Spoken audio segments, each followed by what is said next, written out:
Assalamualaikum warahmatullahi wabarakatuh. Saya Nesya Aulia Rahma, pembicara pertama dari tim pemerintah sangat mendukung mosi perdebatan pada hari ini, yaitu Dewan ini percaya bahwa pengesahan UU perampasan aset dapat bagi para koruptor dapat meminimalisasi tindak korupsi di Indonesia. Korupsi adalah tindakan memperkaya diri sendiri dan merugikan negara. Korupsi dilakukan oleh para pejabat dan pemangku kepentingan. UU perampasan aset adalah salah satu upaya penegakan hukum untuk meminimalisasi tindak korupsi di Indonesia. Sebenarnya apa yang melatar belakangi mosi ini muncul? Maraknya korupsi di Indonesia merugikan negara beratus-ratus triliun dan praktiknya sudah terjadi bertahun-tahun lalu dan semakin marak sejak Orde Baru hingga saat ini.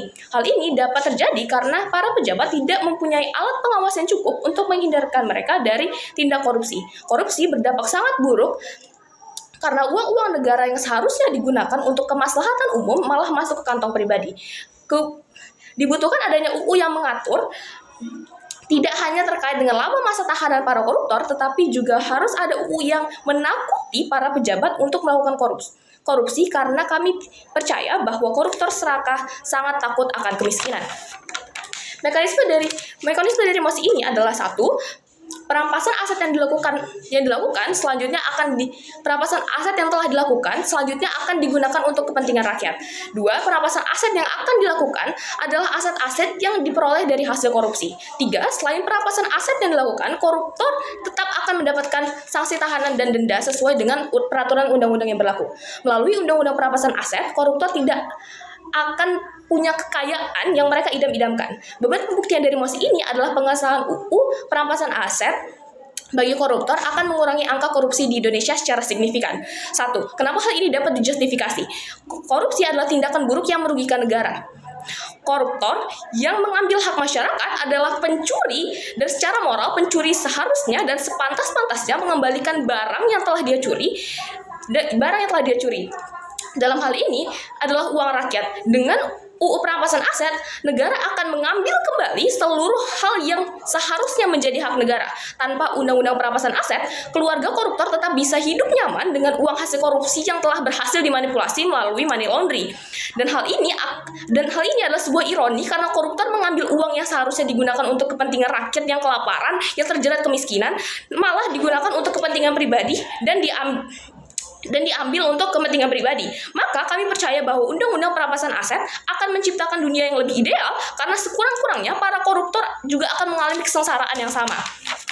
Yang kedua, apa yang menjadi urgensi dari debat ini? Undang-undang perampasan aset penting untuk disahkan segera karena ini memberikan kepastian hukum bagi masyarakat bahwa apa yang telah diambil koruptor akan dikembalikan kembali oleh negara. Yang ketiga, apa implikasi dari mosi ini? Kita ketahui bersama bahwa hukuman penjara koruptor seringkali dikurangi dan tidak setimpal dengan apa yang telah mereka ambil dari negara. Besar kemungkinan hal ini terjadi karena adanya suap menyuap di belakang dari lembaga pengadilan. Dengan undang-undang perampasan aset, para koruptor tidak akan memiliki keuntungan lagi atas korupsi dari uang-uang yang telah mereka ambil.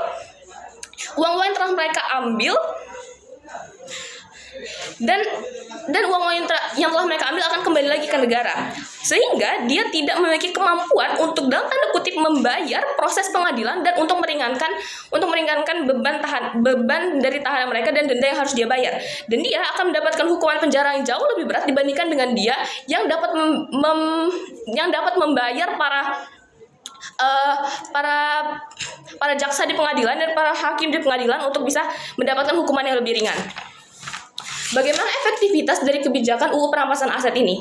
Dengan adanya UU perampasan aset, ini menambah upaya preventif bagi para pejabat untuk memiliki ketakutan atas kehilangan hartanya. Para pejabat seringkali dipuja-puja karena mempunyai kekuatan dan kekuasaan karena uang yang telah dimilikinya. Yang kita tahu bersama bahwa itu mungkin adalah hasil korupsi. Ketika pejabat terbukti bersalah dan dirinya dihukum penjara, asetnya akan diambil oleh negara. Keluarga yang ditinggalkan di rumah akan merasakan kerugian karena aset yang telah disita. Hal ini akan memberikan sanksi berlapis bagi koruptor dan keluarganya sehingga mereka tidak akan kembali hidup nyaman. Hal ini berarti bahwa dengan adanya undang-undang perampasan aset, para koruptor akan memiliki ketakutan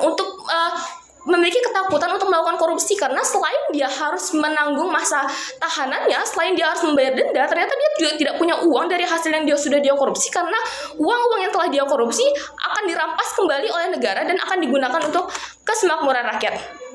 Oleh karena itu, undang-undang perampasan aset penting sekali untuk disahkan segera untuk meminimalisasi tindak korupsi di Indonesia. Karena ketika adanya undang-undang perampasan aset ini, para pejabat akan dihantui dalam tanda kutip, ditakutkan, mereka akan dikelilingi dengan ketakutan bahwa selain dengan mereka harus dipenjara, mereka juga akan hidup miskin dan mereka tidak bisa, setelah keluar dari penjara mereka tidak bisa untuk melanjutkan kehidupannya. Selain itu, para keluarga yang ditinggalkan juga akan merasakan keberatan, juga akan merasakan kehidupan yang tidak nyaman karena mereka sudah tidak punya apa-apa ketika keluarga yang korupsi ini telah ditangkap oleh pengadilan.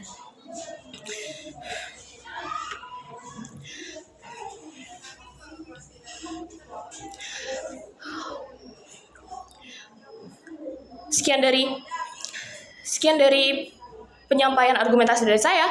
Terima kasih atas perhatiannya. Wassalamualaikum warahmatullahi wabarakatuh.